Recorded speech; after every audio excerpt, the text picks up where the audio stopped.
Feeling inspired by hosts Ron and Tyler to work on your health? The MovieBuffs Podcast is brought to you by Time to Train Fitness, your home for on-demand workouts for every level of fitness. Exercise with amazing certified instructors that want you to push through any barriers. At Time to Train Fitness, you'll find quality workouts across 6 class formats, including indoor cycling, HIIT, bar, yoga, strength training, and dance cardio. Stream brand new classes releasing every week in our 450 plus on-demand workout library. Use the link in the description to view all of the membership options and to start a free 5-day trial. Get ready to press play on your next workout. Hey everybody, Ronjam here, and I'm excited to talk to you today about our sponsor. For any of my fellow fitness buffs out there who love to train, you also know that hard training leads to aches and pains, and that's why I love today's sponsor, Royal & Pure CBD. Their philosophy is to enhance your life with pure ingredients that you and your pet can feel good taking. Royal & Pure products combine the healing properties of hemp-derived CBD with other active botanical ingredients to enrich your daily activities and ease the aches, inflammation, and pains that come from being active, aging, or just daily life. I use their salve on all my achy spots, especially on my recovery days, and I always use their PM tincture to help me get a great night's sleep and recover to hit it hard the next day. They're offering our listeners 20% off at checkout by using code RONJAM20. So if you're interested in checking out their great products and seeing just how helpful they can be, visit royalandpure.com and use code RONJAM20 at checkout for 20% off. Okay, time for the show.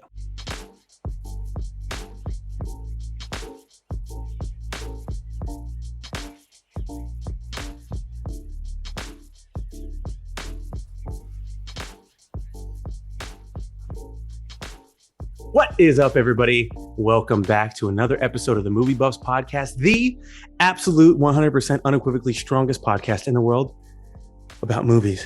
I'm your friendly neighborhood host, Ronjam, joined as always by LT Gray, and you, my friends, are in for an absolute wonderful treat as this is our first ever episode to feature brand new swampless technology. That's right, swampless technology, keeping the culitos of these two movie buffs dry and arid. Other than that, how's it going today, Tyler? It's a hard question to ask because listeners will probably tell that my voice does not sound the same, but the jokes will definitely be hitting, especially yours. Ooh, thank you. I try to be at a 6-to-1 joke hit to miss ratio, especially when accompanied by the fact that I edit out all the misses. So, Tyler, now that we're here, we're back. Anyone might notice we're off schedule like crazy because LT Gray went out and got himself sick. But we're back, we're making bacon, and we're talking Batman. I can't wait, Tyler. So let's go ahead and jump right into the warm-up so we can get to that big boy working set. Tyler, you got any industry news for us? Oh, yeah. We got a packed episode. Definitely the news has racked up. So we're going to kick it off with, and I know it's already the middle of March by the time we're recording this, and it'll be even later into March when this releases. Goddamn right it will. With February gone and we're rolling into March, what was your favorite release of last month? Because I think you saw Death on the Nile.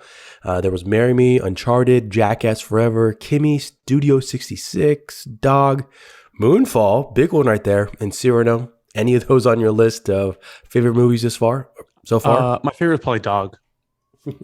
I really thought the chemistry that Charming Taint Man and DOG brought was kind of next level. I mean, a lot of people don't talk about chemistry. They talk about the quality of the film. Was the writing any good? Was there a story? Was it necessary to make it? Like, was it about anything? Does anybody want to see it? And I'm like, hey, Charming and the Dog were pretty awesome. They got along great. I did not see the movie, but it was probably my favorite.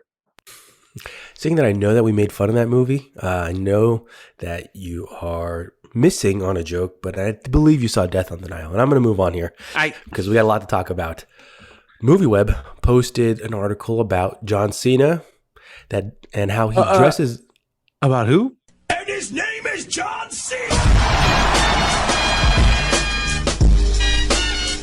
He dresses up as Peacemaker at interviews. The reason being he wants to create some familiarity with the character. And because Peacemaker, not like Batman, not like Superman, not like a Green Lantern, Peacemaker. So he wants to get it out there, and he relates it to the time when he was in the WWE. When he was John Cena, WWE, he would always wear his costume, like his jean shorts, his t-shirt, his chain, all that kind of stuff. Jorts. All the time because he's trying to make a character that stands out. Oh. First, got to give our weekly love to John Cena. Second, I've heard of other actors doing similar things after a movie. Maybe they're keeping an accent not to confuse audiences. What do you think about this tactic? I didn't realize that's what he was doing, and that's fucking genius. That's hilarious. As anybody who tuned into episode 3 of Back Day All About Batman, I also wore a costume for a long time because I wanted to be Batman when I grew up. So I got to say, even without the strategy there, if it were me, I would also be in my costume. So the fact that he came up with a reason why he's doing it, genius, my man. I'm going to use that one day.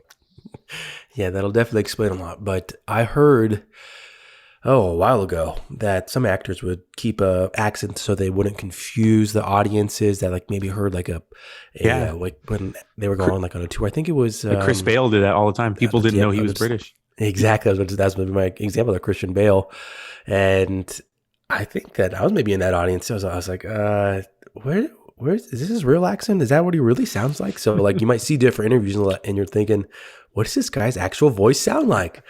And it's kind of along the same lines, but inverted. I saw an interview with Tom Holland where they're asking him about, his American accent. He's like, if I'm going to be honest with you guys, I don't know how to act with a British accent anymore. And he was saying, I went to do a commercial as Tom Holland and I go, hey guys, what's up? And they're like, Tom, you're from Kingston, mate. So that's what happened. I thought your joke was going to be about he didn't know how to act, but anyways, whammy, we'll move on. Oh my God. Sorry, that guy's movies have made like $2 billion this year and yours have made how much?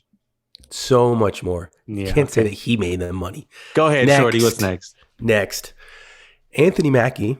Big fan of Anthony Mackie. I think he gets not enough credit for actually being funny, but he's starting and producing a live-action Twisted Metal. Ooh. I love him as Cap and I love him as Falcon, but I'll say that I was not a fan of his in the second season of Altered Carbon. I don't know if you watched that. Did you like him as Clarence, whose parents had a real nice marriage? A good one right there. But it featured him in a sci-fi role. Question for you. Do you think that this is a property that will create some buzz? Okay, we talked about video game adaptations a couple weeks ago, and this is one that I don't know. I really don't know because I feel like this was big with teenagers when I was 8, and that was like 15 years ago or something. Mm-hmm. But I feel like it was kind of niche and not in the. I don't know. I never loved the game, so for me, I don't give a flying shit about it. So unless Mr. Mackie and his production company is looking for a late 20s, early 30s Mexican man, I'm fit. I'm ready to rock. I can star in this movie. I don't care. I'll play the clown. That's the one character I know. Quick side note before we go to the next one, because there was a moment in like the last 2 weeks. It was like a cop role on some show, some movie that the wife and I were watching. And we both kind of looked at each other. We're like, Ron could have played that role. That could have been Ron right there. It should have been. Matter of fact. God damn it. I can't even tell you what it was from, but we just both kind of had that moment like, that could have been Ron right there. You're getting out there, my man. Thank you. Next one right here. So March TV streaming releases that came out with Rotten Tomatoes here. And we got some big ones coming out here. And I want to see what you think about them, if they're on your radar or anything like that. So we have Halo. We have Moon Knight. We have We Crashed. Don't know what that is. Pachinko. No idea. Our Flag Means Death, which is HBO Max. Picard. Atlanta. Bridgerton. And Upload. Any of these on your radar? So I'm definitely going to watch Our Flag Means Death. I like Taika Waititi. I like Rise of Fans. I don't like pirates, but it should be fun. I got to finish season 2 of Atlanta because I was a bad fan and got sidetracked. I don't remember the other stuff you said. Oh, yes, I'm back at it. Moon Knight, definitely going to watch. As you know, a big Oscar Isaac fan. I've only heard good things about Upload, so I'll probably never get to it. And I don't remember the other stuff you said.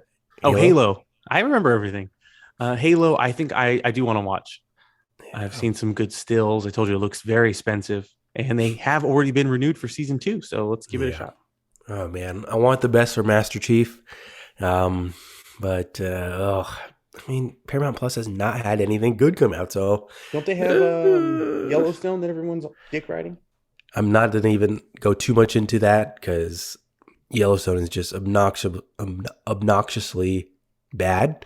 More like Yellow Bone, am I right? But the craziness with Yellowstone is that you can't even watch it on Paramount Plus.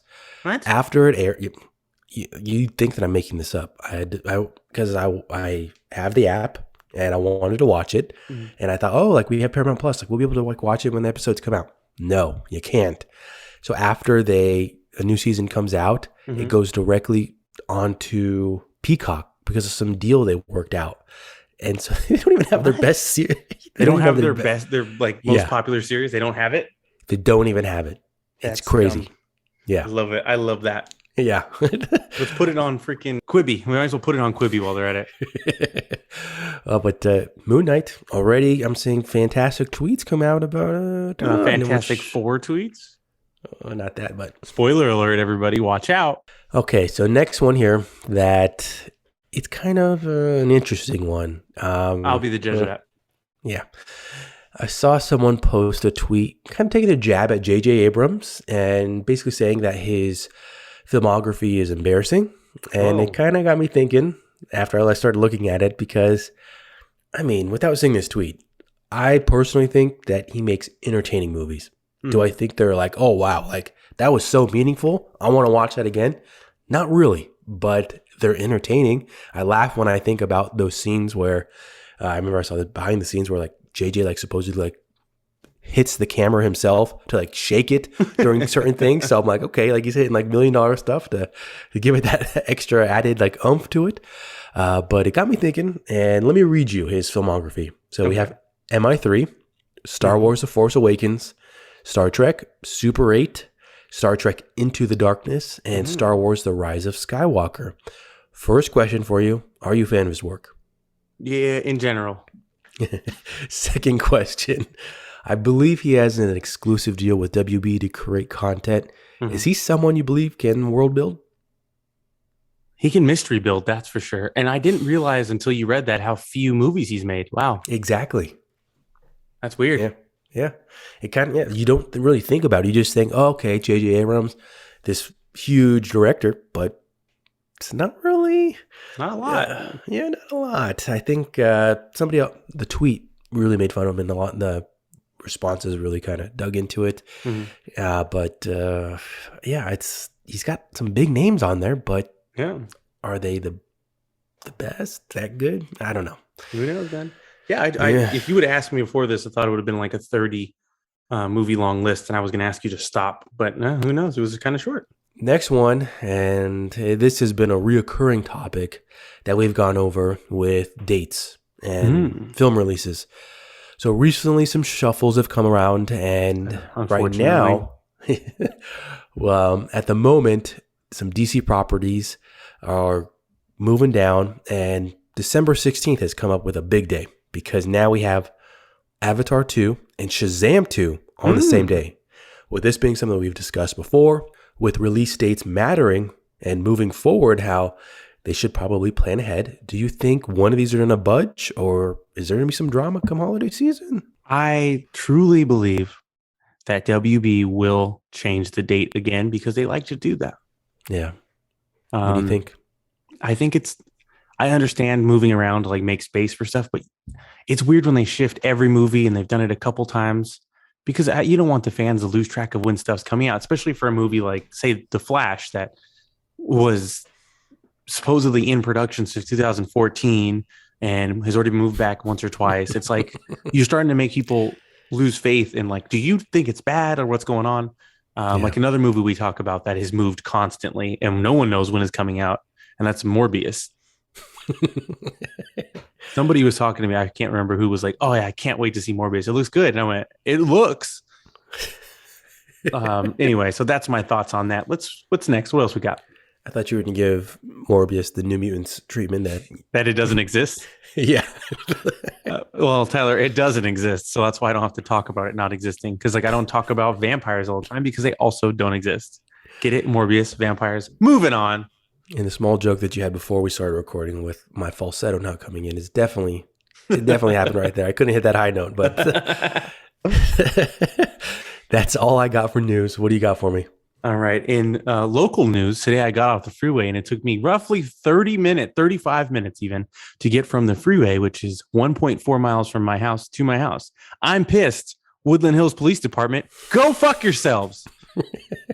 What else we got, Tyler? That's all my news.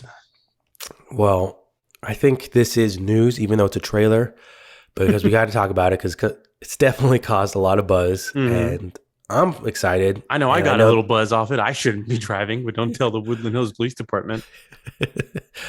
I'm an optimist. I'm not sure about you sometimes, but the Obi-Wan trailer got me even excited that I even watched 2 of the prequels, we'll call them.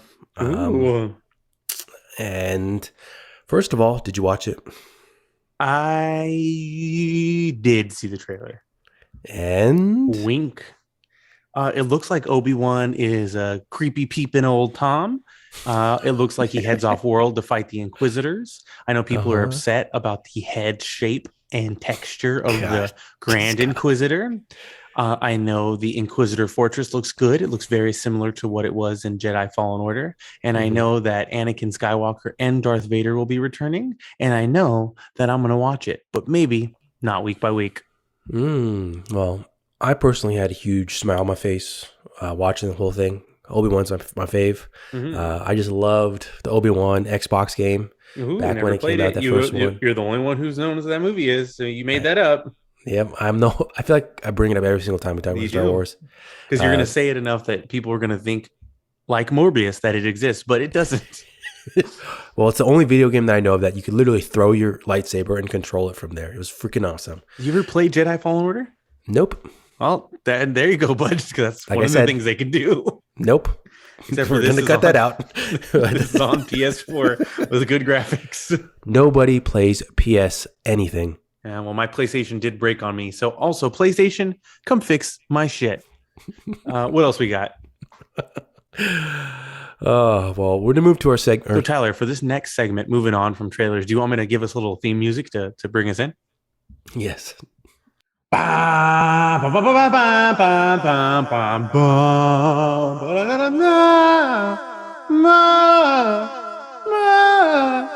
Okay, well, for our segment here that I kind of stole from Watch Mojo, and cut that. Just take credit.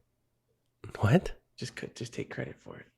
Take credit for what? Fuck them kids. Just take credit for it. I'm leaving that in. Go ahead. Okay, well, getting to our segment here, we have the top 10 Batman villains that we'd like to see in the future. So I'm going to read them off, and in round 1, what we're going to do is see if Ron would like to see them in the future. Because we got some interesting ones here and some that I personally haven't heard of. Ron, as we've talked about in previous episodes, he is a fan of the comics. This is one of his, if not his favorite character. And he also plays the video game, I think. Ooh, we'll find out. We'd have to ask his wife about that if he does play the video game. But anyways. Tyler, we've already discussed I can't play the video game currently because my PlayStation's broken. PlayStation, come get your boy. My shit's wrecked. Okay, so first one here. If you would like to see them in a future movie, ventriloquist. Yeah, sure. Have him already in jail because that sounds like a boring adventure. Okay. Calendar Man. Yes. I love his some of his arcs with like the long Halloween and stuff. I don't know if that was whatever. But yeah, he kills on special holidays, and he actually Calendar Man is in the Suicide Squad played by Sean Gunn. So too late, you bitch. Mr. Freeze. Absolutely. Poison Ivy. Yeah. It depends on which one they use, like which backstory and personality. But yeah, she could be fun. So this one is, of course, there's a caveat with it, and we'll talk about this later on. But the Joker. That's yeah, but wait a while. Yeah. Well, we'll get to that in our next, once we get to our main set. Court of Owls. Yes, but again, not to spoil anything with the Batman, they would need to wait a while to put some space in there because of the storyline that brings about the Court of the Owls might be treading on very similar water to what happens in the Batman. Mm-hmm. Professor Pig. Again, yeah, maybe a side quest for a murderer that he's got to capture. Hush. Shh. Is that a yes? Moving on. Yes. Clayface. Yes. My only thing with Clayface is how would they do it? Because of the people on here, he's the only one with supernatural powers. He can turn into a giant mold of clay and turn into other stuff. Although there is different clay feces. And I believe the original one was just a guy who would do like special effects makeup and look like other people, more like the chameleon from Spider-Man. But yeah, I think he'd be interesting. Even if they did bring in like him as some sort of super like mutated person or something and made him like this horrible monster for Batman to fight. It'd be a cool exploration if you find out that he's not a horrible monster. He's just a man who's trapped in this horrible gelatinous form, and that maybe society is the real monster for casting him out. Scarecrow? Yeah, but I hope they give him more to do than Cillian Murphy had to do in the Dark Knight trilogy. He was excellent, obviously good movies, but I felt like his character was underutilized because he never really got a backstory or much of a resolution. He just kind of kept showing up and getting beaten up, and then that was it. Yeah. Let me ask you Hush again. Can you give do you know like enough about that character? I can, but for reasons that will be talked about later, we will talk about it after our review. Okay, well, I want to put something in here because like someone might be like, "Whoa, like who's Hush?" Just give like a quick explanation of like. Yeah, I'd love to see Hush. Hush is actually a character who was Bruce Wayne's childhood friend who grew up very jealous of his family's wealth and his privilege. And spoiler alert for the comics, he ends up coming back. He's this very successful plastic surgeon who actually makes up his face and redoes his whole face to take on Bruce Wayne's persona and starts impersonating him. And then his evil counterpart is a character covered in bandages whose face we don't see until later in the story, who goes around murdering criminals and good guys. And basically he's impersonating both Batman and Bruce Wayne in his quest for stealing Bruce's life. Interesting breakdown there. Round 2 now. Who are your top was that 3? all 10? Yeah. Damn. Round 2 here. Who is your top 3 that you would like to see in a Matt Reeves film of Batman? So my top 3 Batman villains, honestly, one that I would really like to see that I don't think we get very much play with is, I'm going to think about it because I didn't have an answer. Do we have to stick to this list? I mean, it's up to you. You're okay. One of the hosts. You can do whatever you want. So I'm going to break away from this list, and 2 of the 3 I'd really like to see in the Matt Reeves Batman universe are not on this list. One would be Azrael. Azrael is from the Order of Saint Dumas, and it's like a peacekeeping organization, and they basically dress like knights and carry swords, and they kind of do a Batman thing. And one of them, a guy named Jean-Paul Valley, actually takes over for Batman in the Nightfall storyline after he gets his back broken, but he is a much deadlier version of Batman, and they end up fighting to get the Batman title back. And speaking of the Nightfall storyline, I would like to see a good version of Bane, right? In my eyes, we're 0 for 2 on Bane. Bane is a South American man. He is smarter than Batman because he spent his whole life in prison and all he did was study. So he's smarter, stronger, more skilled than Batman. He's a South American man. And most of the time, he's not really a villain as much as he's kind of like Kraven the Hunter is to Spider-Man, in that he sees a target that he wants to best. And so I think it'd be a really interesting case to see, maybe after some stuff that happens in the Batman, some guy who has this superpowered venom, or maybe he doesn't have the venom yet, comes to Gotham to maybe try his hand at helping out because he sees maybe the Batman as a half measure or somebody that can't get the job done. So Bane comes to town, and I'd love to see a good Bane. And then number 3 would be circling back to Scarecrow. I think Scarecrow hasn't got his fair due. He was one of the planned villains for the continuation of Tim Burton's series of Batman movies. He was also planned for the 5th Batman movie, the one after the Batman and Robin. And I think it's a really interesting character if he had a full story arc to show how somebody uses fear back against Batman. And it's a really good kind of juxtaposition of these 2 people using fear.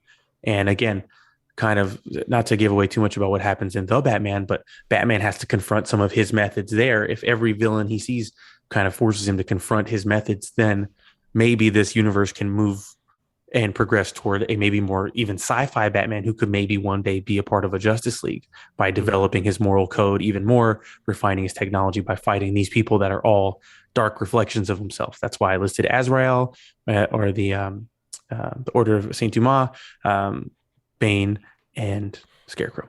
Yeah. The interesting part of this, I'm sure we'll touch on later on with the no superpowers. That's something that Matt Reeves has come out and said that none of the characters moving forward will have any type of superpowers to keep it as a grounded universe. So with the Mr. Freeze element, and I believe I've seen some reports of him talking about some type of grounded Mr. Freeze, which I don't know how any of this comes about, comes to life, but it would be interesting. But that was something that was a big part. I watched recently a breakdown of Christopher Nolan's Batmans, and that was a big part of it, was the grounded part of it. So how to make a superhero that someone can potentially see it being realistic and there being superpowers. So I feel like Mr. Freeze can be done pretty grounded because he doesn't have any powers. He's just a very large, very skilled man with a lot of technology. And honestly, the whole let's do it grounded, I like Christopher Nolan, I like Matt Reeves, but that's bullshit. We don't want to see superhero stories because they're grounded or super real. Like, yeah, let's have that as a jumping off point and let's evolve. I talk about this in last week's Back Day, All About Batman, where I go in depth about why Batman means so much to me, the ins and outs of the characters, my history with them, and why I think Ben Affleck doesn't get enough credit. Well, in that episode, one of the things I talk about is the fact that everyone's so interested in keeping all the villains grounded in a street level. You take away one of the things that makes Batman so special, and that's that he doesn't give a shit if you can fly through a building or pick up the moon. He's still going to try to fist fight you. And he's an insane man who will do anything to try to do what's right. And so if everybody else is just another dude with gloves on, like, who cares? They're, in order to keep upping the stakes or to hit some of those elements, like I said, about a Batman who keeps honing and refining his skills and trying to make himself better, there has to be some escalation. And at some points, he has to be physically outmatched on top of just being mentally outmatched or, stopping a threat to civilians. And I think by having this hard and fast no superpower rule, you're limiting it because that is a huge part of the universe. It's not like you're going to a James Bond movie and saying, hey, one of these guys can fly now, because that's different. But in Batman, there's always at least 100 guys who can fly in his world, and they live across the harbor. So whatever, let's move on. I'm pissed. Well, let's hear your round 3 elevator pitch on how you would pitch your top 3 future villains in one film. Okay, so I kind of hinted at this already. I don't want to spoil anything at the end of The Batman, but let's just say after the events of The Batman, obviously Gotham has changed a little bit. Batman has become a little more well-known. And so we start off, Batman's well-known. Stuff has happened with the Riddler. Stuff has gone down, whatever.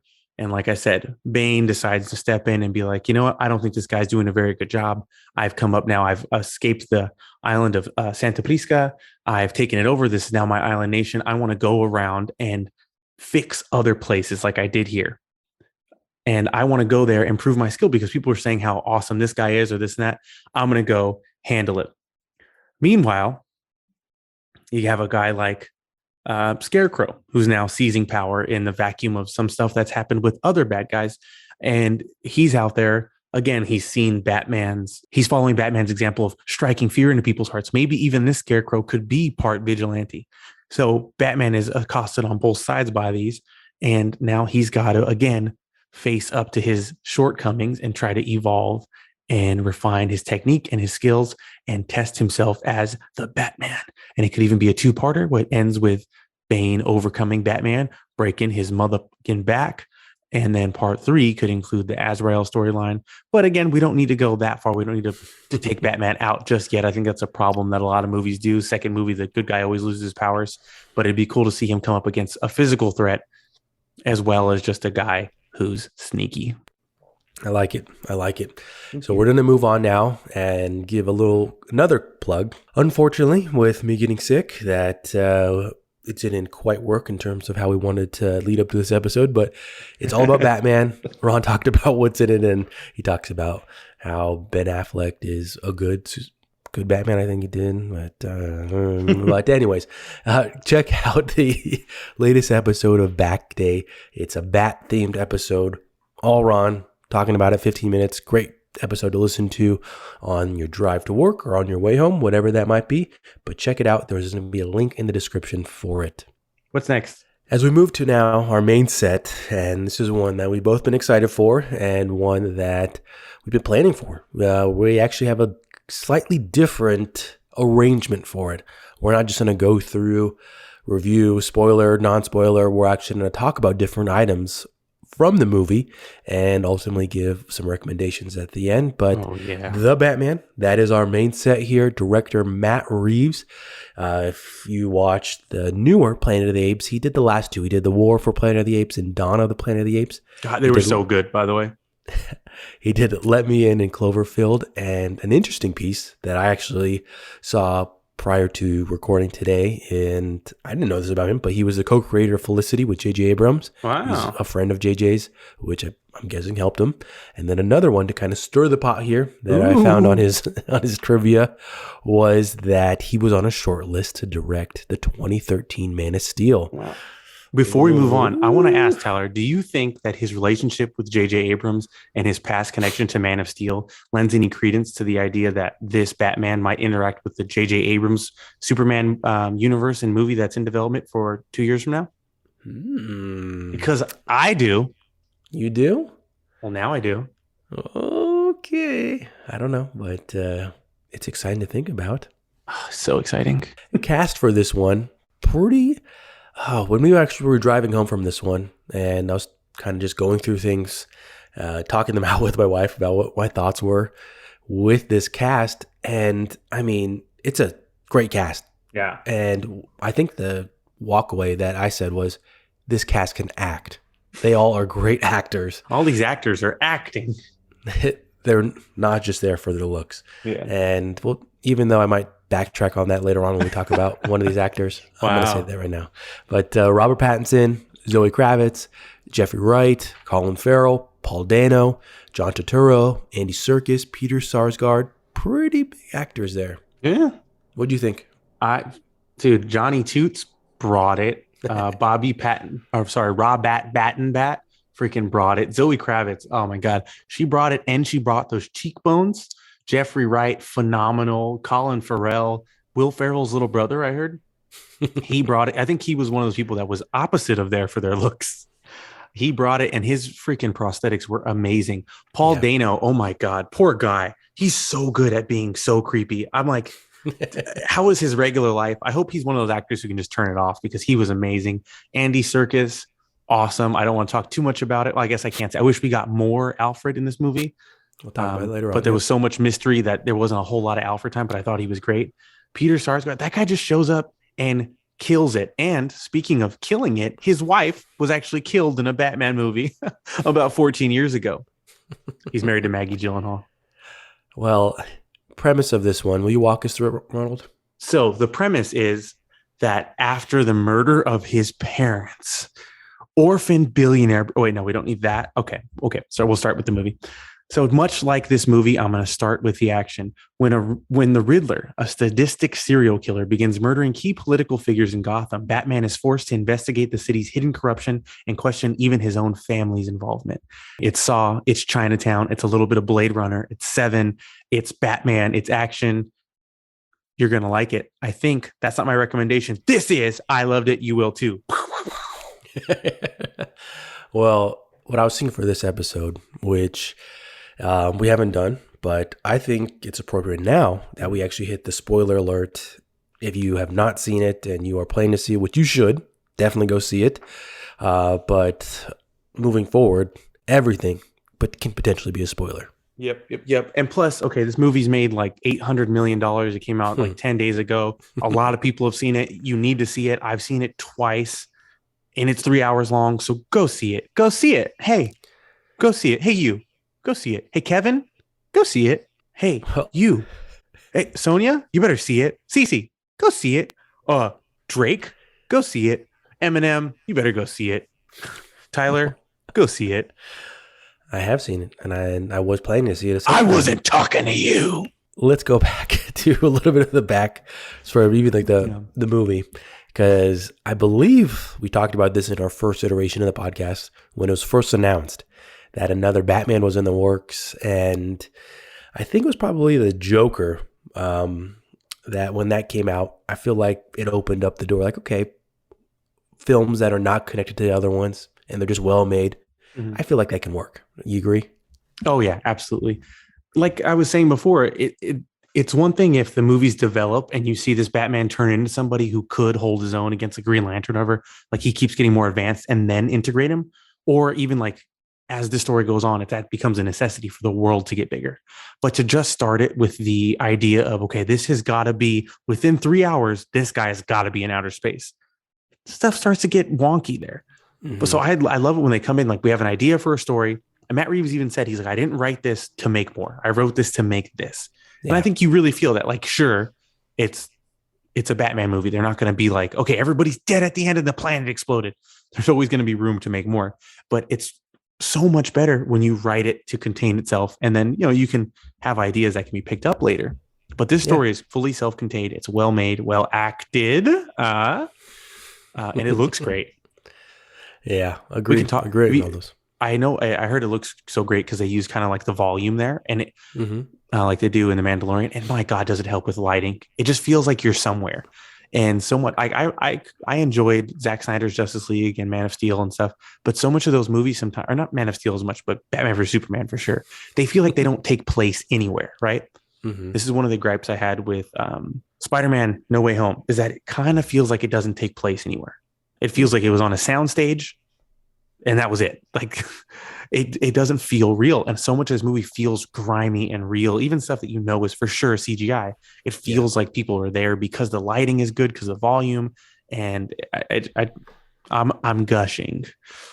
I know. And I know you're getting excited. So we got to get to our topics here before you just start going through everything. What were your first thoughts on the Batsuit? So upon the initial first look release with the red font, I didn't like the cowl. I thought it showed too much of his face and it looked a little daredevil-y. But now, having seen it in action and throughout the movie, I really enjoyed the suit. I prefer my Batman with a little bit of a bulkier neck and like the short-eared cowl, kind of like the Jim Lee picture that I posted as our key art for last week's back day, which you can check out at the link in our bio. But I prefer my Batman with shorter ears and a slightly wider set helmet. But I liked it. I thought it really worked for what he was doing. And the suit itself, I thought, was wonderful. I really like there's spots where you can see that he's just added extra armor. Like maybe he got stabbed once in the arm, and now there's on his left arm, there's just an extra pad on his bicep. That's not the other arm. And you can tell he adds stuff as he goes. And it kind of has a homemade look, but homemade by the world's smartest man, which it was. One piece that I really liked about this Batsuit, and I don't think people are talking about it enough, is the utilitarian aspect of him having his spring-loaded grapnel guns and his gauntlets. So it works twofold, right? One, he doesn't have to worry about dropping it, which happens in every Batman movie. He gets it kicked and he goes, "Oh no," and he drops it. So it's nice that he has it spring-loaded in each wrist at all times. But two, and I think this is the reason why Matt Reeves did it, is if it's spring-loaded, it's then attached and wired through his full body harness, right? That we know is shotgun-proof and can fall off a building. So when he launches his grappling gun, you don't have to wonder, why does this guy's arm not ever come out of socket? When he's jumping off a building and catching himself at terminal velocity. Well, it's because he's not. The armor is dissipating the weight, and it supports him as he goes through there and can carry stuff. And I thought that was a really neat little inclusion. Yeah. The impression of the Batsuit, and this was in the first, I feel like it was in the first 20 minutes that I had, was it was definitely different with everything that you just said. But I immediately noticed how loud it was. And I'm not sure if that was just I'm sure it was, that was by design, the approach that they were going for with. It kind of sounded like a cowboy spurs. Exactly. That's actually what I wrote there. Western spur sound. That's cool. Yeah. And at first I was like, but I thought Batman was supposed to be stealth and he's supposed to be in the darkness. But with it being the spin of fear and the approach of trying to create, the whole vengeance approach, it was one of those things where it goes with it, with what they're trying to do with it. It fits it. And who's to say that in the future that he is not more stealthy, that he's not more able to hide in the dark or move so quickly that you just never hear or see him. Yeah. I think probably definitely by the next movie, all those, like I said, those separate little like add-on patches will have been integrated into the suit and it's going to become more and more streamlined. I wouldn't be surprised if 2 or 3 movies from now, it looks kind of like almost like the skin tight bodysuit, but obviously bulkier to be more streamlined. I really did love though that they stuck with the gray because I love a gray Batsuit. I don't like an all black Batsuit. I don't like it at all. I love that it was still gray. One of the things I really like too, and you mentioned about him lumbering and making all this noise to incite fear. We didn't see him do any of his Batman like swoop down and drops. And it's not till the 3rd act of the movie that he does a really stealth takedown of somebody. So again, I like the process of seeing him. It's not an origin story, but he's developing into the Batman we all know. And I really liked that he does not run after a bad guy. He'll step out of the shadows like Michael Myers and he'll walk towards you making all the noise in the world because he knows you are not getting away. And so do you. One thing that we'll talk about before we go to the next one here is with the logo, because I remember seeing tons of breakdowns and people trying to theorize what the logo was. Was it the gun that killed his parents? And who knows, maybe it does become that in the future. Like I said, spoilers are going to be coming at you hard here. But it was cool to see actually how he used it, and not to go too much into the gadgets that he used with it, but I liked when he would just pull it out. I think it was maybe 2 or 3 times where he would just pull it off of his chest and use it to cut things or to cut tape, whatever it was. But it was just something that was practical. I thought that was a cool feature. Yeah, I thought it was really cool. And just using it as a cutting, it's basically the only batarang he uses in the whole movie. And it's the one right on his chest. Very cool. I think we're both, for me, probably not as excited as you with it, but I liked how it all just fit with the theme of the movie. I think that was my biggest take with it. It just fit. It's different from my perspective, but it fits with what they're trying to do with it. Yeah, well, like everything felt in its place and for a reason. Yeah, exactly. And that's a good segue now to Matt Reeves' approach versus other Batman characters and universes. So with DCU, we have Joaquin Phoenix's Joker. We have 3 different versions of Batman at the moment. But what we've said already is that it's a standalone. It's a standalone that it's not connected to Joaquin Phoenix Joker, but thematically, this whole neo-noir aspect of it. I know I've already heard people talk about it, how it would visually match up, which would be cool because both well-acted movies, but the timeline would be off with the ages of Joker and Bruce Wayne. That's in it. It would make Bruce 50. But I did hear a theory out there that if Joaquin Phoenix potentially inspired a future Joker, since there are different iterations of the Joker and criminals in Gotham, but them not being connected and the approach that we saw with it and the other characters, I think that it kind of opened, and this is where we'll talk about the whole no superpowers and the whole Joker thing coming into it at the end. With it, I mean, that coming with the Joker in the second one, do you think that is something you're excited for? Because there was tons of theories already with who this character would be. I know. I feel like Joker is a big part of it, but he needs a rest. We've had 2 good Jokers, 1 bad Joker, 2 different Jokers on the TV. There's been a Joker that got murdered in Titans. There's a Joker on the Batgirl series right now they're both kind of out of frame. Like it's just, they're overusing the character. Mm-hmm. And part of what makes him good and makes him interesting is his volatility and his unknowableness. That's why I was so upset that they made a Joker origin story. And I pitched this a few episodes ago that I think the only way they can redeem that is if this Joker is telling a story and we reveal that the whole first movie we saw was him spinning a yarn and he's making it up. He doesn't even really look like that. Maybe he has the scars. Maybe he is bleached white. And then he can tell us another story, or he breaks out and begins other Jokering. That Joker could even be a part of this universe if we see that he's telling that life story from Joker 1 to Robert Pattinson's Batman, who goes, that doesn't make any sense. You're only 40 years old now. How are you 38 in 1984? And Joker just laughs and he goes, oh, this guy is no help. And you move on. You're like, oh, well, so he made that story up. What the F? Or there is a storyline called Batman Endgame. I'm looking at it right now. I haven't finished reading it, but it is right above my desk. And it reveals that maybe the Joker, or one of the 3 Jokers, is an immortal chaos deity, or he's not, and he doctored photos and documents to make himself look like he's lived forever. But that also could be a thing. We don't know anything about the Joker for sure, and that's the point. Mm-hmm. From what I heard, the scene that's in the movie, I heard that there was actually a longer version of it. Yes, and there's a previous scene that sets that one up. Yeah, it's interesting to think about. I'm in a similar boat as you, that it would be nice to see some time between Joker iterations and all the different versions that are out there.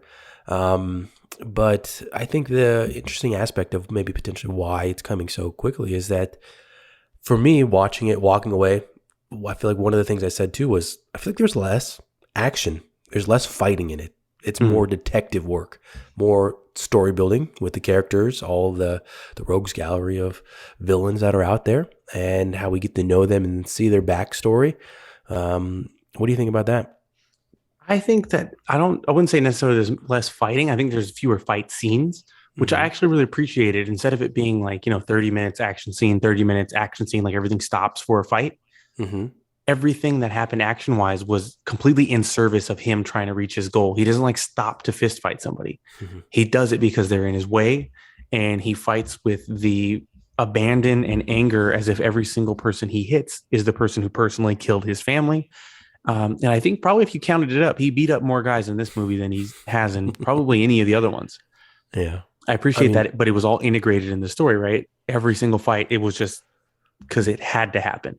Never stopped for him to just go do something random. And I appreciate that. I think what I said after was that it wasn't like watching a Marvel movie where you watch and you want to see these insane fight scenes, CGI, all this kind of an action blast in your face that is just nonstop. It was more story. Yeah. It was more, everything had a purpose in it, which you want in a movie, which you want to get more out of it. I feel like that was why even the Joker, why people that were probably not even fans of comic books went to go see it. Because there's not one fight scene in that movie. He does shoot some people, but that's it. There's more to it. It's something that you're going to make you think, or you're going to look at the visuals, all that kind of stuff that, oh, wow, this is just a well-made movie. Yeah, I was saying that too. I was like, this would be a very good movie if you removed Batman altogether. If it was just some detective who could fight, right? And you give him a couple gadgets, because obviously there's the scene where he jumps off the building. But if it was just a spy or a retired spy who had to help out a mystery, it would work. You could drop Ethan Hunt in there. You could just drop in some very skilled guy. It doesn't have to be an IP, and it's a really good movie still. And I think that speaks volumes, because again, I love the movie. It looked like it took place nowhere. Yes, that's one gripe. But my other gripe is that Spider-Man No Way Home, if you didn't have Spider-Man in it, he didn't have Doctor Strange in it, or you've never seen Spider-Man, that movie makes absolutely no fucking sense. It's not a movie without the IP. And that's fine, because it is a movie in an established in intellectual property. But without that intellectual property, it's not a movie. So it can't stand up on its own. And that's where I feel like this movie really stands head and shoulders, is that story-wise, it is an entirely self-contained entity. And it's a bonus that you have one of the greatest fictional characters of all time involved. Yeah. Yeah. One of the pieces that I'll throw in here, because I don't think I'm going to bring it up later on, is with the second time wanting to go see it. I wanted to see if you could point out anything that, with the Riddler, was he anywhere before that potentially there's a corner that's outside of what is it called? The club. Mm-hmm. Do you see him potentially? From what I've heard from other people, that there's potential for the window right there. Mm. But that's something I wanted to go see again. Is there anything that I could point out that you see later on that I go, wait, this is that from there? That'd be interesting. I got to do that. So now moving on to the Batcave and the gadgets, because we think about past Batmans, whether it's Ben Affleck, Christian Bale, or any of the previous 2 or 3, gadgets are a big part, and even the Batcave and how they use the Batcave. And this one, we don't really see it that much, but it's an interesting take on it. Yeah. And from what my take on it, for what I've researched on it, it's a part of the Wayne building in the Wayne terminus. Yeah. And my guess is that it was an old train station, and it's located at the bottom of the building that he lives in at the current moment. So he's not actually in Wayne Manor at any point in this movie. So that will be an interesting piece as well to see, is how they bring Wayne Manor into it, how they upgrade the Bat Cave, and how that evolves as he grows his tech at the same time. What do you think about the Bat Cave? One, I'm glad they did something a little different. Obviously, every movie's try to do something different with it, and it's good. I mean, you see the same places a lot. It's good to update them. I thought it was a smart thing to do to put it in the train station at the center of the city, because it helps him to be places faster. And also the abandoned train station was part of the Renewal Foundation. So it was part of that renewal project that never got finished. So nobody goes there. And it also works as a metaphor for his father's grand ambition of renewal falling below the surface, right? It fell apart. It succumbed to the underworld in a way, because that's where it lies. That's the only thing left of it. And it's filled with weapons of a vigilante, and it's abandoned. Yeah. One thing I did want to speak on before I move too much further, in the fights, I really enjoyed that they kept it tight and grounded. They kept his attacks more strategic and less headbutty than Christian Bale's, and less operatic than Batfleck's. I did love Batfleck's, but less operatic. One thing I did like that they included, it was very similar to the Arkham Asylum fighting styles. So you'll notice a few times when he's getting attacked by multiple enemies, he'll do a cape parry, which I think is triangle on PS4. And what he does is he'll flip his cape across their face as they're attacking. So it diverts them the way a matador would, but also as his cape is in front of you, his body mass now has a chance to move out of your line of sight. So it causes people to miss their attacks. I love seeing him do that a few times. Specifically, he does it to the cops when he's waking up in the interrogation room after being bombed. And the other thing I liked he was doing was the parry move. Sorry, not the parry move. The disarm move you could do, I believe, is square, where he'll catch someone's incoming weapon, bonk them on the head with it, and then throw it at somebody else to take them out.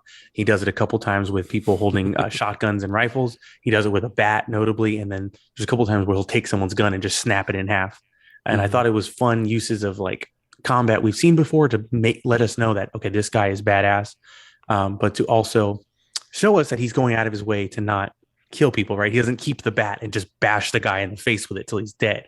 He hits him once, knocks him out, throws at another guy, knocks him out, and leaves the scene. And I thought that was a really cool moment to show that, okay, this is not a killer Batman. He goes out of his way not to kill anybody. And he even has the line to Gordon when they're going into Wayne Manor to the orphanage on the property. He says, "No guns." And he goes, "Man, that's your rule." And Batman's like, "Yeah, you're right. You're a cop. You're allowed to have a gun." Yeah. I thought a piece that actually fit into it in terms of this being, and I don't know if we've said this yet, with this being a second year. It's not a full origin story. But when he does the whole glide off the building, and I think I know that me personally, when he's standing up there, he's looking out there, you're like, okay, he's gonna do something really Batman here, and then all of a sudden he just bombs it at the end. It just like rolls off the side. Yeah, I mean that's pretty on point with second year. He's not as polished, maybe. He's not as polished as a Batman that we're traditionally seeing, where he just does all these fancy moves, and he's so well polished with all his combat. He literally just eats it at the end. I love seeing that too. And then he like flips the switch back into serious mode in the very next scene. But one of the things I really liked about that too is he's running up and he's all serious and he knows he's going to escape, and he gets to the end and you see him go, "Oh," like he puts both hands out and he goes, "Oh my God, okay, I'm really going to try this right now." Yeah. And that's cool seeing that evolution. And I feel like because we've seen the origin so much, it's fun to see other stuff develop. Agreed. I mean, that goes right into the next piece I was going to talk about with the Batmobile. I think I was probably a little more excited than the rest of like the audience when we saw it, but I thought it was kind of funny too. Like when it stalled out, like another item that it just kind of stalls out there. But once it did beef up, I'm like, oh my God, thing's badass. This Batman definitely has my favorite taste in like his Batmobile car is just a dope ass like Charger. And then he has that Stingray. He drives a funeral. But I really love that. And when you see it stall out, because throughout the movie, you literally see the engine behind his desk and he's trying to put a freaking jet engine in it. So you're like, okay, he's currently building it. So this might have been the first time he used it. And he's like, I hope this doesn't blow up and kill me. I will say though, with the chase scene, I'm probably, I know I'm in the minority with it.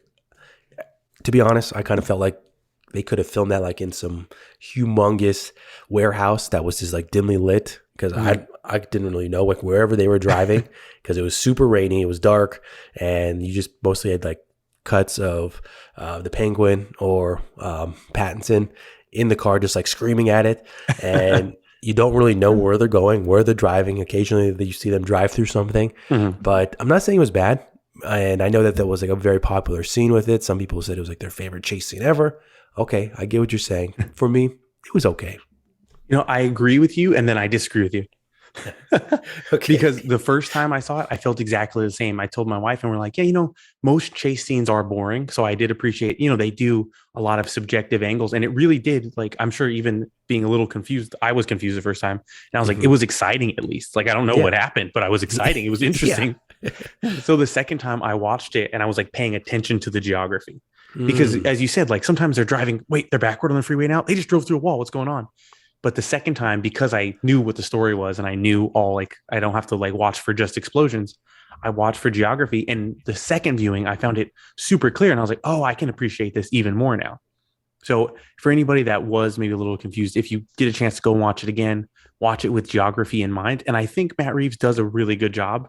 Just there is so much stuff going on, and it is quite exciting, again, with the subjective angles, that if you're not actively pursuing the geography of the chase in your mind, it can just turn into, where'd this truck come from? Why is it on fire? So note to people listening, bring a map and draw it in the theater, because that's what Ronald did. He drew a literal map of Gotham. No, if you're watching it and you keep in mind that, okay, they're starting at the seawall on the docks. So that means they're on frontage streets near the port. So the port streets are all small. So that's why it starts there. And then Penguin goes up the freeway on the wrong way. That's why Batman has to detour and come around. And then Batman slams through the divider because he's on the wrong side of the freeway. Then as they're driving, they pull off, and then they enter downtown Gotham where the streets are more crowded. And that's when they get stuck in the pileup. Then Penguin brake checks a 18-wheeler to cause a chain reaction of cars crashing that Batman has to try to weave in and out of, finally resulting in a gas tanker flipping and exploding. And at that moment, a tow truck skids out of the way. So Batman lines up his car with it, hits the jet booster, ramps off the tow truck through the exploding gas tanker. And that's where he lands. And we see the badass upside down view of him walking out of the flaming car. You didn't have to convince me, Ronald. Well, now everybody knows the geography because I just gave it to you. Yo, bitch. Well, so briefly touched on this before, with this being the second year versus an origin story. And that was actually something that I heard today. I know we talked about it before, but Screen Crush and him kind of making fun of the Batman versus Superman, where we have literally seen the origin of Batman too many times. We already know. We know what happens. That's hence my joke of the premise of this movie. Yeah, that's pretty funny. I thought I deserve credit. Well, they kind of took the Spider-Man Homecoming approach with this, where kind of just brushes over it. We know stuff happened, just like with Spider-Man. We know he had the spider bite. He's Spider-Man already. With this being a year 2 story, what do you feel like were some of the benefits of having that already set? And I'm hoping people listening or people going to go see it, that they knew that too. I think even if people weren't expecting to miss the origin, I feel like even casuals probably didn't notice that they didn't say it, because I talked about this on last week's episode of Back Day, all about Batman, that later this month is Batman's 89th anniversary. So people know his story, and they've known it for all of their lives, probably all their parents' lives, and some of their grandparents' lives. Batman came out 6 months after my grandmother was born. So it's so ingrained in your memory and in the collective lexicon that you don't need to be told that. Just like with Spider-Man, you don't need to be told what happened for everyone to just know. Like, I hope the next Superman movie doesn't have him as a kid. Like, we know it. We get it, you know? I think that even plays into where we'll see Batman in the future with the whole detective side. Mm-hmm. It's not that he's the world's best detective yet, but he's learning. He's working on it. And he's working on it. And you see how that plays through at the beginning, where he's looking at stuff. He has to go home. He has to go analyze it with all his gadgets. God, I love that. I did think that the contact thing was pretty cool. Hey, I just wish that the contact cameras would have turned his irises all white. So we'd have had comic book white-eyed Batman. I thought that was a missed opportunity, but I think that'll be coming. Yeah. The other thing about skipping through the origin is I think it helped. This is a long movie. It's just about 3 hours, but it helped keep the pace going, right? We started in median res instead of starting with a little boy. And he said, we literally started with Batman on patrol. And the same night, the same moment he's on patrol, he sees the bat signal and the movie starts. It just is going. And I think I counted, it's like 75 minutes in before they stop that immediate like cascade of events to go to that funeral. So for that first hour 15, they're not worried about, we need to find out who Bruce is and what's Batman's deal. We know what Batman's deal is. Start the movie. And before you know it, you're an hour deep and you're like, oh my God, this is freaking killing it. You're getting to the good parts quicker. Yeah. And brushing over the things that we already know. I think it literally just sets it up for all the stuff that we potentially want to see more of. We wanted to see more of the development. We want to see more of the character development, which I think is the biggest strength of this movie. Yeah, like and within the first 7 minutes, we know pretty much everything there is to know about this Batman, right? He gives us a little voiceover. Then we see, he talks about how he approaches criminals. And then we see how he physically deals with them. And then we see his relationship with Gordon and the cops, all within the first under 10 minutes. Yeah. And that's what you're saying, like the pace and everything. It's just character development and a good story. Let's go. Yeah. That is actually a good segue here as we talk about now Robert Pattinson's take on Batman. And I will say, and I know that I mentioned before, good acting, yada, yada.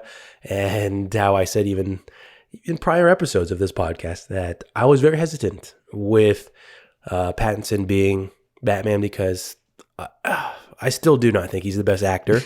And in my opinion, he kind of got the treatment that I talked about in previous episodes with like Keanu.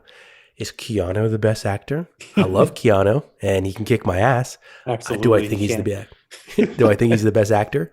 No. But when you play to his strengths, where you limit his dialogue and you have him more in action, yeah, Keanu's great in movies. And I think that this version of Batman and playing to Rob Pattinson's strengths with the dialogue of it, I think I heard somewhere that this was probably the Batman with the least amount of dialogue in it from Batman. I would say this is the Batman who speaks the most, but the Bruce Wayne who speaks the least.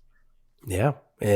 But Pattinson's strength, looking good, and his smoldering looks throughout it. Yeah, we get plenty of that. Yeah, man. And he's Batman for 95% of this movie. He's not, you barely ever see him put on the Bruce Wayne costume. Oh, I think I've even said that. That's the Bruce Wayne costume because he is Batman. Yeah, he is, man. There's a fun clip from a Batman Beyond where Batman is being mind controlled by somebody and he breaks his way out. And Terry McGinnis, the Batman Beyond, says, how did you know that like the mind control thing, like the reality they put you in wasn't real?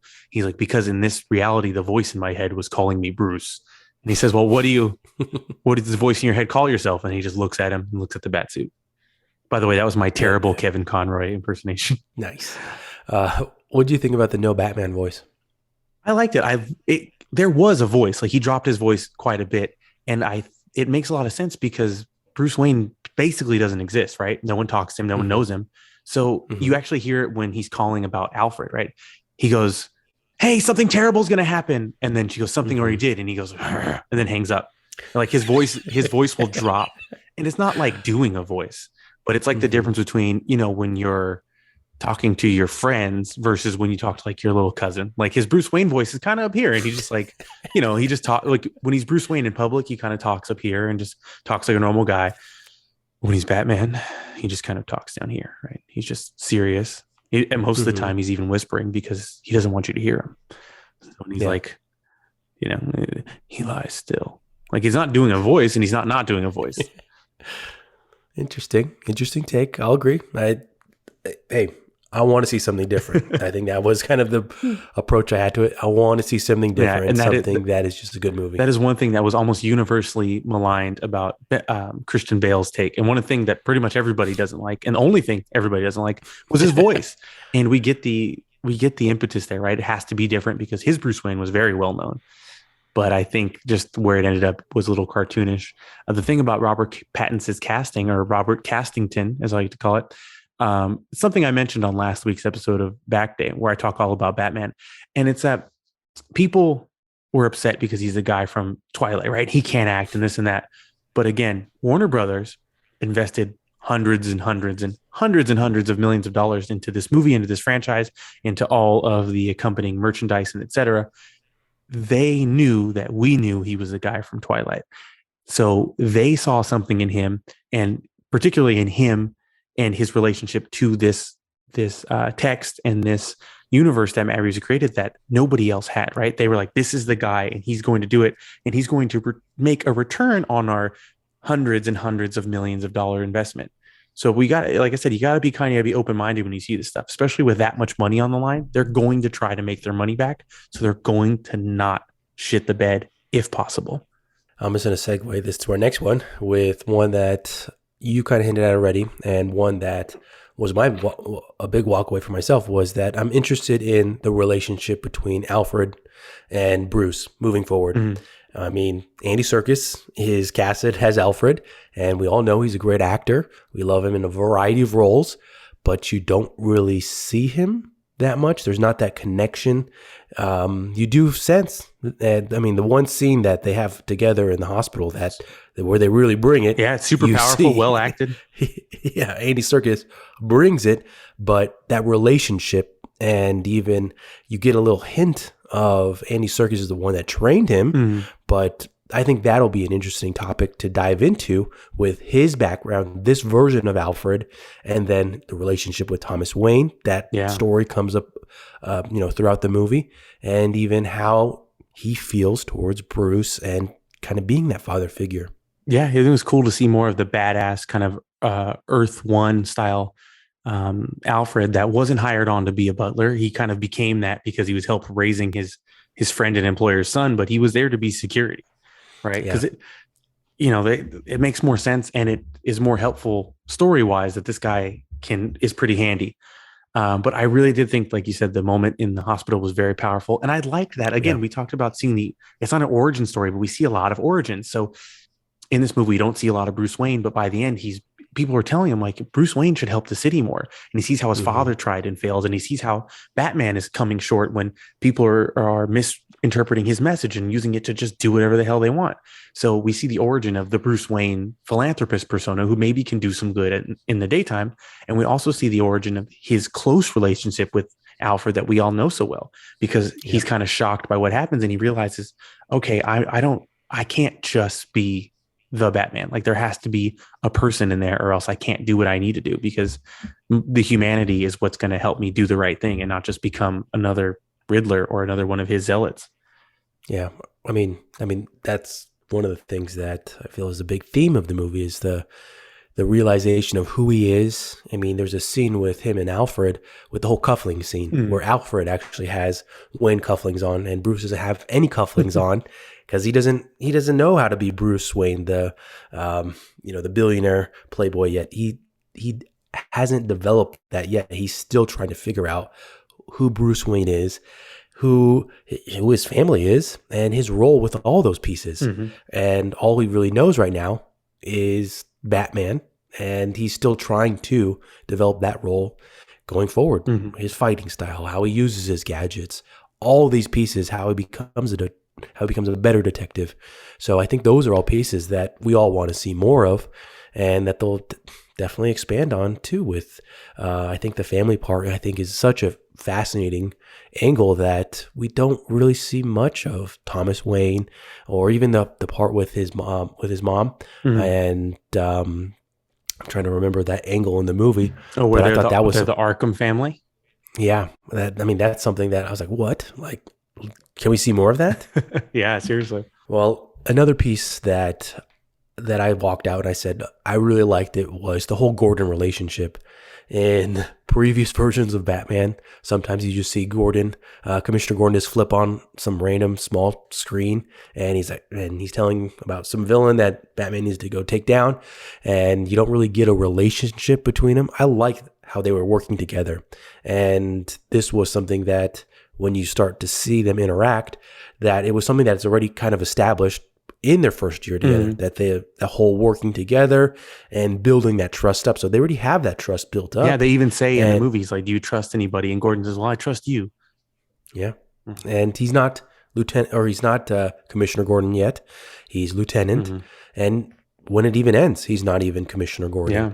There's somebody else stepping into that role. So like that was even a difference there between this version and the Nolan version. And even the sign or the signal that goes up, the bat signal that Gordon created, it's one of those things where it's a call that, I think in previous versions, it's on the top of the police, what is it called? The precinct. But it's just in some abandoned building. Another abandoned renewal building site. Yeah. But what do you think about that relationship? I thought it was cool. And I really liked their interaction. I thought Jeffrey Wright, again, acted his ass off. And I'm really excited to see how it progresses. And if Jeffrey Wright has a daughter named Barbara to become Batgirl. Well, next piece here that we're going to talk about, because it's a big one, with us talking about origins and this not being an origin story. I feel like both Ronald and I have already said that many times, but it's an origin for some of these villains. So the villains in this is big. There's the Riddler, Penguin, Catwoman, Falcone, and so many. The Joker cameo. Yeah, the Joker cameo. With that Joker cameo, and I'm sure this was on purpose, all 4 of the costumed villains that appear in this movie are the same 4 that appear in Batman the movie with Adam West from the 1960s. So that was a nice little Easter egg that Matthew Reeves did for me. Specifically you. Let's kick it off with the big one, Riddler. And in my head, and I know that already a lot of people have talked about the whole Jim Carrey, and Jim Carrey holds a big part in their heart, and I know that you are one of those people that loves Jim Carrey. Don't forget about Frank Gorshin. And with this version... That's the guy who played him in the 1960s movie. With this version of the Riddler, was a combo of people in my head. The whole Zodiac element. I did see, I feel like a little bit of a splash of Heath's Joker in there. A little bit of Jigsaw from Saw. Yeah. And I like this. I thought the scary element with the live streams and the use of the dark forums to radicalize his followers. I thought, talk about stuff going on now. Yeah, talking about real incels, real stuff going on. Yeah, I thought it was pretty scary, in my opinion. It's funny. For me, the scariest moment was when Batman says, "You won't be remembered. You're going to die namelessly, everyone else." And he just starts screaming like a child, that's had their favorite toy taken from him. I thought that was so haunting. And it was riveting. I was like, "Fucking Paul Dano, man, this guy crushes it." Can you believe him? He came all the way from Girl Next Door to this. That's incredible. So, Tyler, what other villains do we have in this movie? So Penguin now. I personally just thought it was a fun take on. I'm interested to see the spinoff. He's not in it too much. I think it was a little bit of comedic relief at some points, but I know you already said it, that just the prosthetics that were used in it, just fantastic. Phenomenal. And that's what everybody talked about, even in the trailers that came out, is you just can't recognize Colin Farrell in that, and it's so true. Even when they have zoom ups on his face, you're just looking at you're looking for something. That makeup artist has to win an Oscar. That was incredible. It does there's no seams, there's no weird wrinkling. Yeah, I really did like his performance too. I thought it was a little it was a little different. It was a little kitschier, but I think this was just the guy who's always wanted to be in the mob his whole life, because he's always been a bit of an outcast. And this is where he found his niche. So he's the most mob guy of all time, where he's "I'll paint yous." And I really liked him being the mob guy, because Danny DeVito, all-time great legend, obviously, but he didn't play a mob guy. He was just a weird monster guy. So it was cool seeing him as a mob guy. And I don't know if anybody else caught this, but in my mind, he kind of looked like the Danny DeVito Penguin just a little bit. I think that was on purpose as well. I really liked his performance, and I'm super interested to see in Batman 2, when he's taken over the entire city, what that's going to be like. Yeah, agree. With Falcone getting shot at the end, and that opportunity opening for somebody to take over, how does his character grow? And I think we'll see some of that in the spinoff as well, and see how that character grows. So very interesting to see that. Next one is Catwoman. Really, and she's not Catwoman yet. She's Selena Kyle. World's greatest cat burglar. Yes, but seeing that connection between Batman, I thought that was such a good, it's not really a spin, but that relationship, that just how they interacted on screen, I believed it. Yeah. You agree? I thought they had wonderful chemistry. One detraction that my wife brought up that I didn't really notice was how quickly they brushed aside that the girl she's living with, we're meant to assume was her girlfriend, I thought that has been murdered, and then she's just really ready to kiss Batman. So in my head, maybe I think that's her way of manipulating him into helping her. But Mm. still, it was a little soon. But I thought she was phenomenal. And one of the interesting things, like they do so much work in this movie without having to tell you, that one of the ways that they scale Batman's abilities, right? You see him fight thugs, whatever, but you also see Catwoman very easily beat up like 2 or 3 grown men, right? But then Mhm. when she tries to fight Batman, she cannot hit him. She doesn't land one blow. And at one point, she's trying to hit him. He holds down both of her hands with one hand while he looks at the passport. And it's just that subtle way of showing, like, oh, okay, Batman is really, really next level. He's not just some guy that can fight. He's the guy who can fight. Yeah. I thought that was really fun. And her whole storyline, I thought they gave her the most to do that she's ever had to do. She was the most comic accurate, being like a cat burglar and somebody that's had to work in the streets and do all kinds of crazy stuff to try to make her ends meet because she's had to hustle and do all kinds of crazy stuff, and it was really cool. And I really like Zoe Yeah. Kravitz's performance. Yeah, but I think the only part that my wife and I were thinking about at the end with her was, well, she was holding a cat. How does she ride the bike with the cats on the side? I was just thinking about those poor cats just riding on the side of the motorcycle. I was thinking just being about right next to the wheels. I was wondering, so what's Tyler going to think about like the 30 cats she left at that apartment? Is he going to go try to get them? Yeah. All she did was take 2 of them. Yeah. You can't take just 2. You got to take them all. But we'll move to the next one with Falcone. And I personally thought he wasn't as prevalent in it, but definitely I like John Turturro. I like him as an actor, and the whole storyline with Selena and Bruce's storyline, both of those and how he intertwined, how he was a pretty key element of the whole story in the end, with him being helped by Thomas Wayne, and then that turning into the blackmailing with the reporter. Nice twist and element between he's involved with Selena and he's also a big part of Bruce's storyline. It was a good way to make sure that, like we said, everything had its place and wasn't forced. And now I'm going to bring up what I was talking about with Hush. Now, Hush's name is Thomas Elliot, son of Eddie Elliot, who Falcone killed for Thomas Wayne. And when they're looking through the archives about Edward Elliot, it literally says Hush and Hush Money over the top. So they're setting up that Hush is going to be showing up. That's why I tried to not answer, but you make me. And Matt Reeves has even said one of his favorite villains that he would like to have show up very soon is Thomas Elliot Hush. The other thing I really liked about John Turturro's Falcone is he looks like an older version of one of my cousins on my dad's side of the family. Okay. Well, I will say with the Hush character, I believe I read somewhere that Matt Reeves' screenwriting either professor or mentor, that he was one of the authors of the Hush storyline. Ooh. So that was why a lot of those Hush elements were mixed in. And I'm sure it was just a nod to somebody that meant a lot in his life. That's fun. Oh man, I can't reach it, but I have Batman Hush right here, hardcover. And I would read the authors, but I can't get up there. But Jim Lee did the art on that as well. It's one of my favorite Batman designs. Okay, moving on. Music. I love this score. I like that it almost sounded like the Imperial March, Darth Vader's music. And I love that it took the notes and the familiar timbres of the Batman 89 and the some of the older themes and kind of brought it into this dark, brooding thing. One of my favorite things that happens musically is after the first scene where we hear dun, dun, dun, dun, a few times when he walks in the crime scene, it turns and playing the same exact chords on an acoustic guitar. And then that fades up into Something in the Way by Nirvana. And I thought it was a beautiful musical transition to kind of keep you in the mood and show Batman's edge hardened from the way he presents the criminals to the more reserved demeanor he has when he walks into the crime scene. Yeah, I think that, with the best example I can give is something that reminds you of something previous with like Batman's, but a nice mix on it that is new, it's different. I mean, that's kind of what I feel like with like the Mandalorian and I'm drawing a blank on the person that scores it, Ludwig Göransson. You know, he actually is a longtime collaborator and producer for Childish Gambino, and he did all the music for Community. Well, his spin on Star Wars themes, music, all that kind of stuff, I feel like was what Star Wars people want now. They want to be reminded of what came in the past, but they want something new, something different. And I feel like that's kind of what we got with this movie. Mm-hmm. Well, we're moving on now to deleted scenes and potential things that you've heard, I've heard.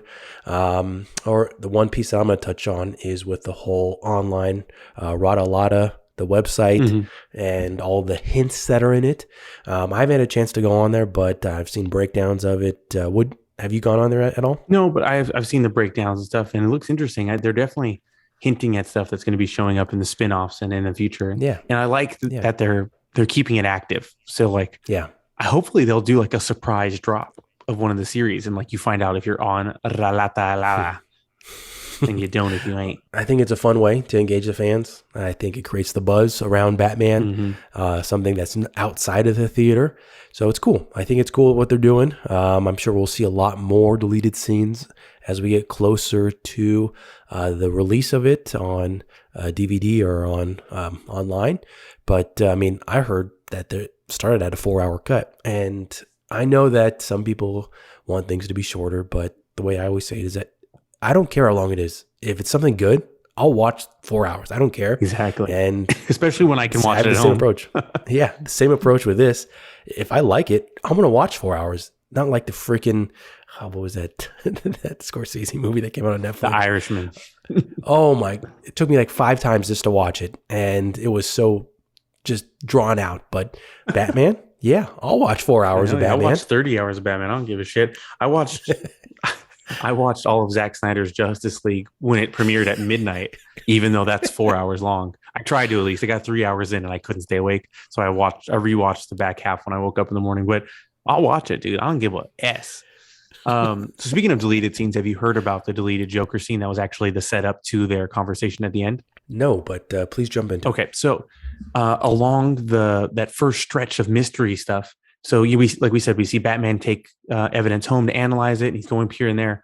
And one of the things that he was set to do was to, Silence of the Lambs style, visit Arkham Asylum to talk to somebody who had compulsive needs to leave like themed clues and like had this theatrical style of crime doing and whatnot. So he went there to profile with somebody who was to profile the Riddler via speaking to a high profile criminal who he'd already caught. And we were going to see that proto Joker, and he was going to try to interrogate him and get nothing out of him and decide this is worthless and then leave. For what it's worth for me, I'm glad they removed it, at least from the theatrical cut, because have you ever heard of the screenwriting idea or the storytelling idea of Chekhov's gun? Mm-mm. Well, the saying goes that if you point out a gun hanging over the mantle in Act 1 of a story, that motherfucker better grow off by Act 3 or don't waste our time pointing it out. So you don't bring in the Joker in Act 1 just to have him say, hey, how's it going by Act 3?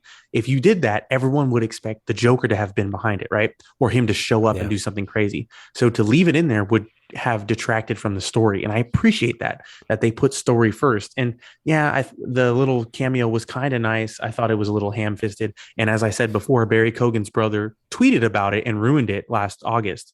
But I'm glad they did that, and they trimmed it down to keep the movie tight and keep the narrative tight. I don't care about a long movie, but if the narrative is shitty, shorten it till it's not.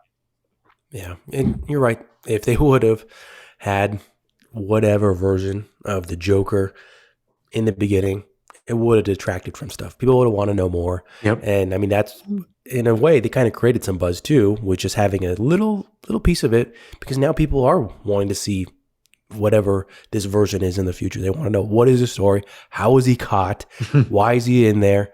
What is his current status like? Yeah. All this stuff that they didn't even show his full face. Yeah. And now people want to see what's coming up in the next movie. So I think they did the right thing. Yep.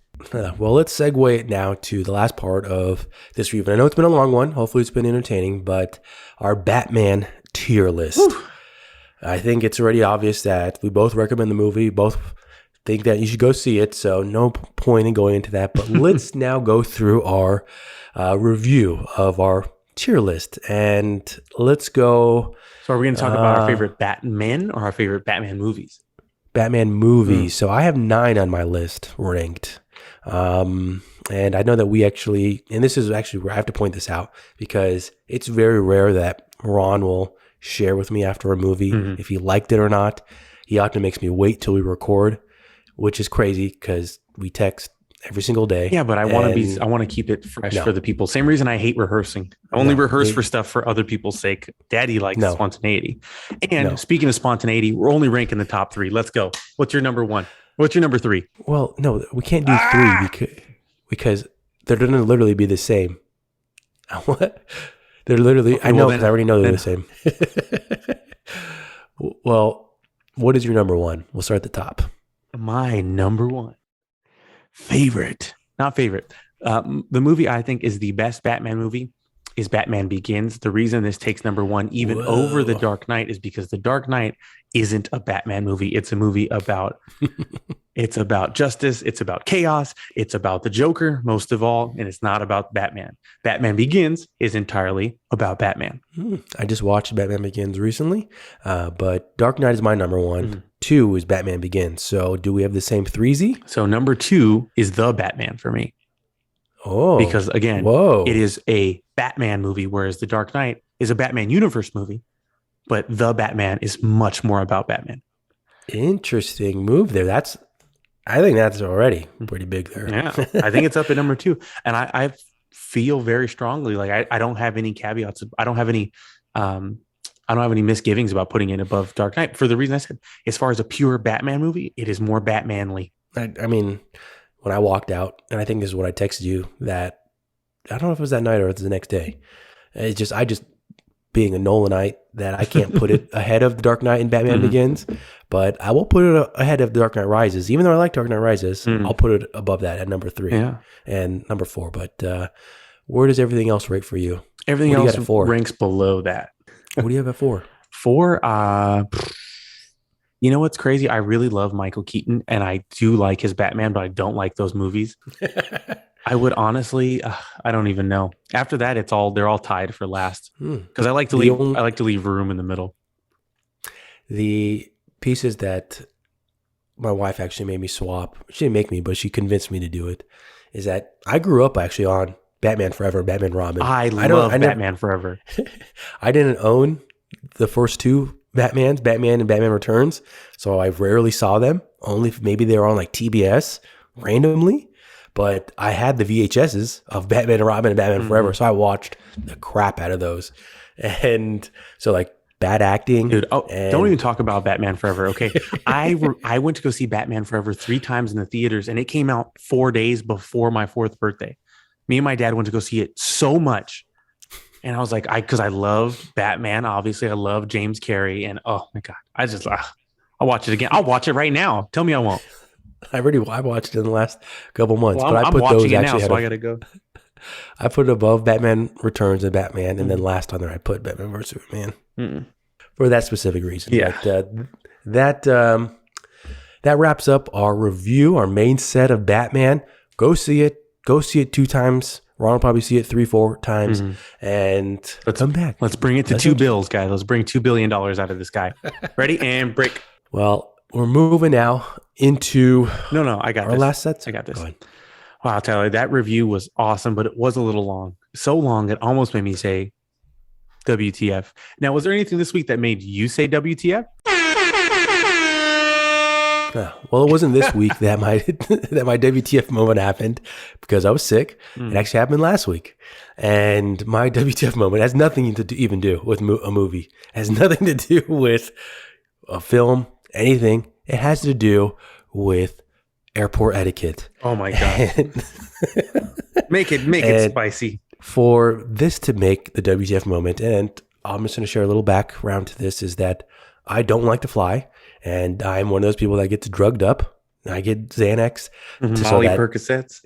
Literally, you could say the meanest things to my face, and I'll just keep smiling at you. That's literally how I am at the airport.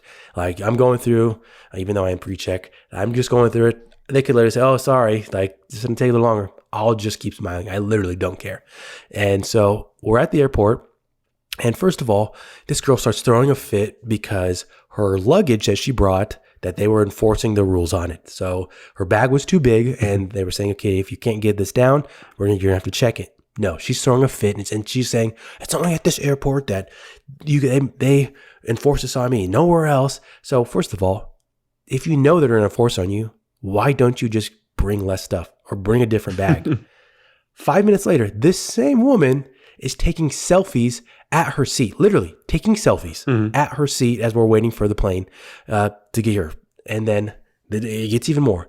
Then she starts FaceTiming so everybody could hear her. Oh, hell yeah. Everybody could hear her. My mind is literally blown. And remind you, I'm on my Xanax. It's already kicked in and I'm supposed to be super happy. No, this woman is infuriating me as I'm seeing her over here.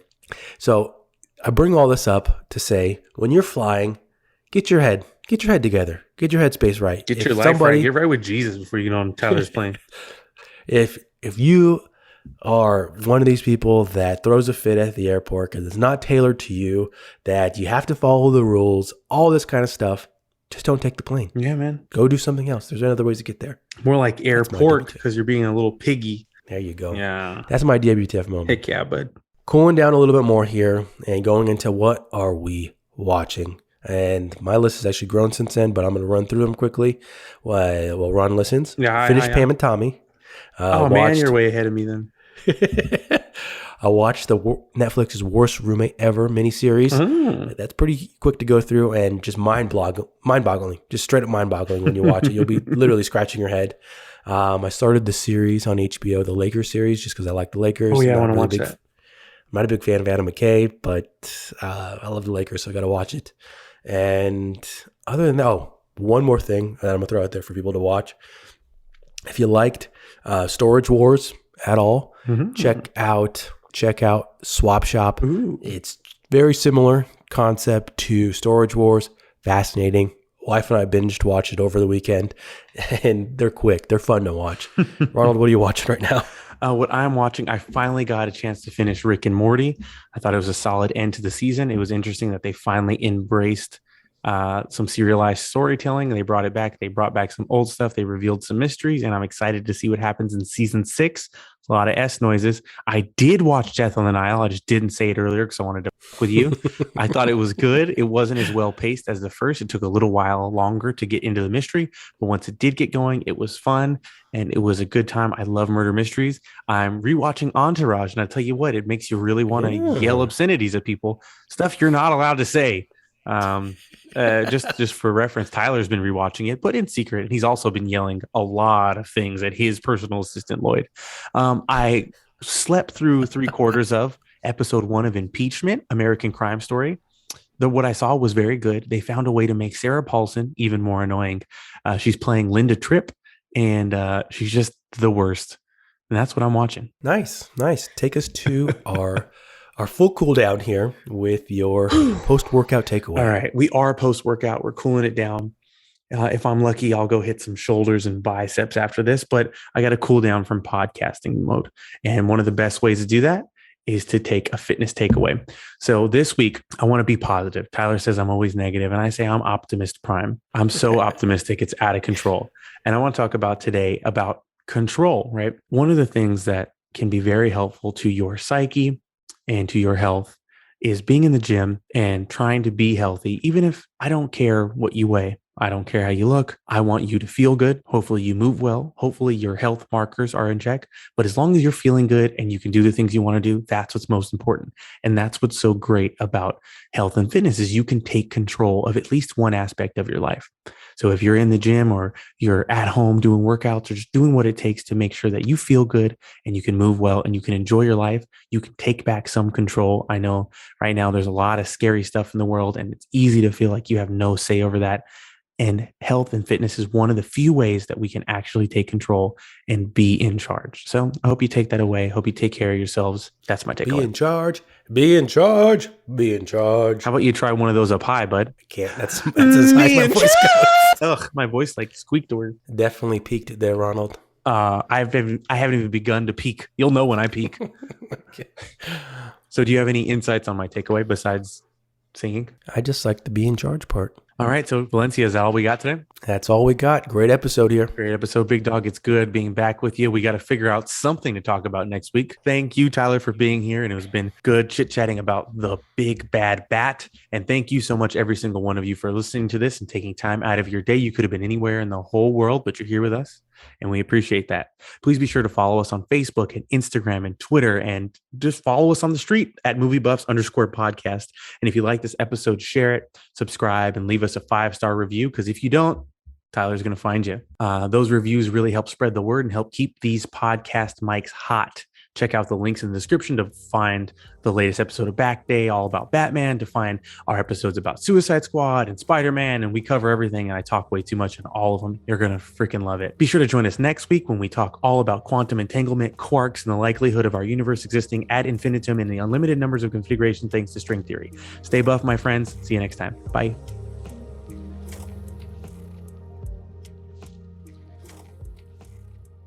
Feeling inspired by hosts Ron and Tyler to work on your health? The MovieBuffs Podcast is brought to you by Time to Train Fitness. Use the link in the description to view all of the membership options and to start a free 5-day trial. Get ready to press play on your next workout.